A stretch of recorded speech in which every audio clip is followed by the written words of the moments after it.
with the tower, with the power too, you also made a point at the end to shout out your parents, which stereotypically we always hear these sad stories. Oh, I didn't know my mom or my dad or whatever, whatever.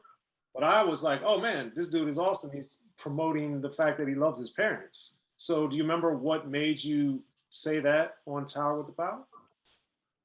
Well, I mean, I came from a very close-knit family, and we're still close-knit. And I actually, if it wasn't for my parents deciding that I could go forward and do this, I wouldn't even have been in the game. If they would have really put their foot down, I would have had to have run away from home and try to do this on my own. And even though my mother was reluctant about me getting in the game, they still allowed it against what she would consider her better judgment. And so when we first started this, I talked to you about how my first meeting, my dad sat and watched me from his car. I mean, I owe them. I can't, how can I pay homage to somebody like, say, Melly Mel or Sylvia Robinson, who did not raise me, right? And not give homage to the people who actually did, who actually gave me a chance to get in this game. If it wasn't for them, I wouldn't have been in the game. And not only that, I always think that it's just always a good thing that just like I'm bigging up my friends and bigging up, my parents are a big part of my life. How can I not pay homage when homage is due? You know, give credit where credit is due.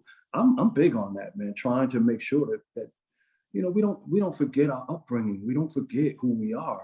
I think a lot of what we listen to is a bunch of bullshit, like made up shit, stuff that we never ever, and I'm not saying all music has got to like represent reality. I'm not saying that.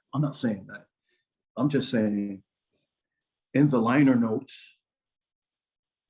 when the record is done, I still got to go home. So That's all I'm saying. What did your parents do? Or what do they do? Or what did they do? Well, I just told you. My father took me to the first. No, I mean as jobs. Like were they? Oh. My mother worked for a company called American Cyanamid. And then she ended up working for another company called McMaster-Carr. As to what her job was, I really couldn't tell you. I don't know. My dad was a technical engineer for he used to work for a company called Sunoco. Now I thought Sunoco was just a gas company, but evidently they were not. Sunoco was a company that built machines, and my father was one of those persons that was very mechanical. Like he could go inside of a machine and take it completely apart, figure out what was wrong with it, and put it all back together again. And I saw this firsthand when one day I went outside and my father was working on his car, and he had a piece of cardboard laying out on the ground, and there were these parts numbered on the cardboard. And I said, "Dad, what you doing?" He said, "I'm fixing the car." I said, "Well, what's the cardboard? What's all that about?" I said, "You got everything numbered." He said, "That's how I remember how to put things back." And I'm like thinking, whoa, like here it is. This man who, quote unquote, most people would probably say isn't the most educated person in the world. He knew exactly how to get the job done with what he had. And so he blew my mind when he did that. I actually sat there for hours and watched this man do this. Once he told me what he was doing, I couldn't move because I was like thinking, ain't no fucking way he's gonna fucking put all of this shit back in that car. But he did. And guess what? When he turned the key, the car started. And I was just like, yo, I wanna be like that when I grow up. I want to be able to work with my hands. And so now that's what I do. I can build a house from the ground up. My friends call me and say, "Hey man, I got an electrical problem. Can you come fix it?" Guess what? I can. "Hey, I got some hardwoods that I want to put in. Can you do that for me?" Yes, I can. "Hey, there's a room that I want to add to my house. I want to add an addition to my house. Can you do that?" "Oh, by all means, yes, I can. I can do that for you." And it all goes back to him and my grandfather, who was a big landlord in Paterson, New Jersey, owned a lot of property. Hmm. That's impressive. That's going on and on. So I'm trying to give you the full gamut of it. Yeah. Well, I think it's important because one, you talk about it in your music, and two, it clearly has affected you in a lot of ways, not only musically, but how you think. So that's very important to who you are as an artist. Um, Absolutely. and as far as thinking on I'm working in particular, since that one was a little more laid back. Lyrically, though, you were talking about the media teaching people false statements, especially to Black people. And this is in 1990 when this was toward the end of that being a big thing in rap. So for you, at that point in time, what were you looking at? What were you thinking? And where were you finding the alternative information and knowledge for yourself? Well, I'm working is probably the only lyrics that were written before I actually had a beat for it. It started out in my room, and I would write all the time, but that was the only project that I actually wrote that when I would go to certain battles and stuff. Even when I remember I told you about the Wise Intelligence story. The first time that we actually rhymed on the same microphone, I rapped, I'm working, and this is before it was recorded. It was just one of those things that came to mind where I was just like thinking, man, like we gotta really be not just a part of the establishment, but we have to be our own establishment. We have to create something for ourselves so we don't necessarily feel like that we always have to be dependent on someone else to get there. And so I just wanted to, at the time, I was really just thinking, hey, I don't want it to be all like friendly. When I first did a demo for I'm working, it was fast. It was actually fast. It was to a whole different track, and it was quick. And it just didn't sound right to me. It didn't feel like it was supposed to be over that music. It felt like it was just too forced. And so when we did it over that, when I finally did it on that last track that made that cut, ironically, that record was written before I actually had a beat, and it actually went through two different versions. Everything else was, I heard the beat, wrote to it, that was it. You understand? Yeah. But my mindset was very much on that. Like if you listen to the record, if you listen to the lyrics, it wasn't like it was so profound or anything like that, but it was basically saying, hey, I'm not just sitting here. I'm not just sitting here waiting for you to do anything. I'm out here working. I'm out here trying to make something happen. Yeah. Action is better than inaction a lot of the time. Also on the album, you have to get it right with the put on your Bally. And we have to, Bally, ironically, I'm wearing a Cinderella Dane shirt with Bally's. But the irony, back to earlier part of our conversation, Schoolie D was the first one to make a song about shoes. Before my Adidas. Feli. Put your feelers on. I forgot about that record. That's right. Before my Adidas, also. Oh yeah, absolutely. It's funny. I remember the feelers song. I remember that. It's until you just said that, it escaped me. But you're right. Yeah. I don't know if I wrote that record because of that, but there. I think what was on my mind, because I actually never really, I might have had a pair of Playboys. I never had a pair of Bally's ever in my life. The Bally shoe was supposed to be a metaphor for me. Okay. It was supposed to be, be proud, put your Bally shoes on and feel like you're somebody. In hindsight, I probably should have did a little more homework. But what Bally's represented back then was top shelf. And I wanted people to have a top shelf attitude. So that's what it was all about. It was really just about the attitude that when you put that suit on, what you feel, or when you put those new pair of Bally's on, and nowadays it's the new Yeezys or whatever, whatever you're feeling at the moment. I'm not so much into that anymore like that, because I'm very much into building your own brands. But at the time, it was just supposed to represent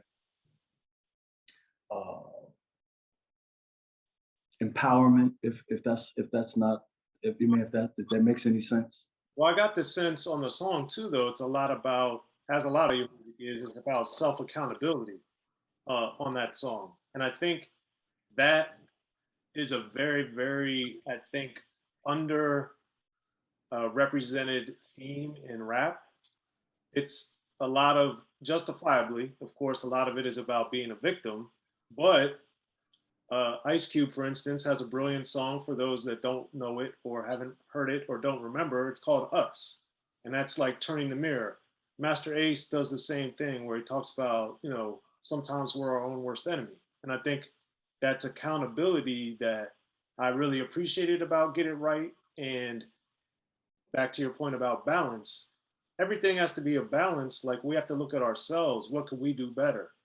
And that's something that I always appreciated about your work, and on that song in particular, because it's in there.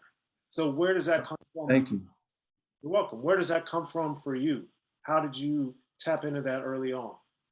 Well, again, like I said, I come from parents that work very hard to make sure that we can go to school and have food on the table and a roof over our head. And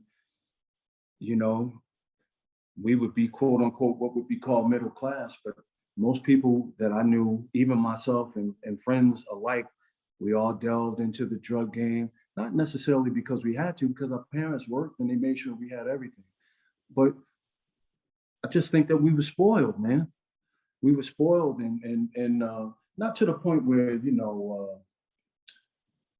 we had everything or we could just get anything. But there was like people who really had nothing at all. And then there were folks like myself whose parents worked very hard. Not that they were the richest of people, they were far not that at all. But we never went without a meal. We never went without lights unless, it was a storm or something. But you understand where I'm coming from. We never went without a roof over our head. I've never once, while I lived with my parents, had a leak in our house or been flooded out. Not ever. And it's funny, until you just said that, I never even really thought about it from that standpoint. I grew up around people who, like you say, they took accountability. They had a family, they worked for their family, they struggled for their family, they did everything that they could possibly do to give their family what they needed to survive after we left. And I think I wanted to, in my music, I think, even just subconsciously, it's gonna come out that way. Maybe not all the time, because like I said, there's a spoiled brat in me too. But I always am one to not just let that take precedence over what my foundation is, which starts with my parents. And I wish that more people who are going through these struggles that we hear all the time about, growing up in single family homes and had it where they had at least and not to say that father had to be their biological dad, because the dad that raised me was not my biological father, but he was my father from the time I was 4.5 years old, and he's still my father now. You understand? So I always wanted to definitely represent that. You go to Sons of the Father album, what do you see? My son on the project. He's right there. He's a little boy. If you look at, and I wanted, That, if you look at the video, The Ghetto's Been Good to Me, my son is all through that. He's just a little boy.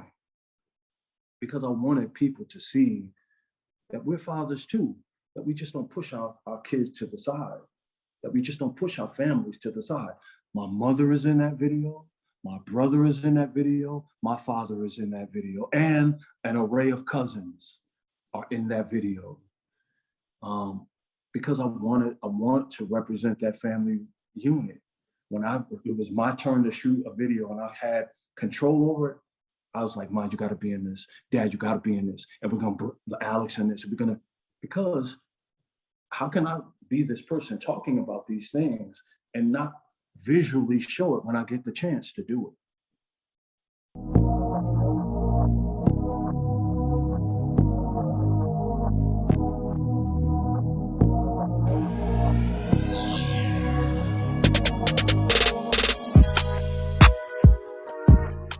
Be sure to check out the History of Gangster Rap by Soren Baker. He's official. History of Gangster Rap features exclusive interviews with Ice-T, Snoop Dogg, MC Ren, the D.O.C, and dozens of others. The History of Gangster Rap, a definitive look at how Los Angeles changed rap forever. In Los Angeles, the streets definitely set the tone of the hip-hop music. At 19, I got a $50,000 car. My whole angle always was, I'll be street, but I will always tell you the horrors that go along with this life. It will be penalties and casualties for just wearing the wrong color in somebody's neighborhood. And once gangster rap made it from the streets to the TV, the genre exploded. With Fab 5 on Yo MTV back with NWA. Yo MTV, it just catapulted us from being local heroes to national gangbang rappers. The History of Gangster Rap discusses it all from 1980 up till today. It's always gonna be shit happening in the streets.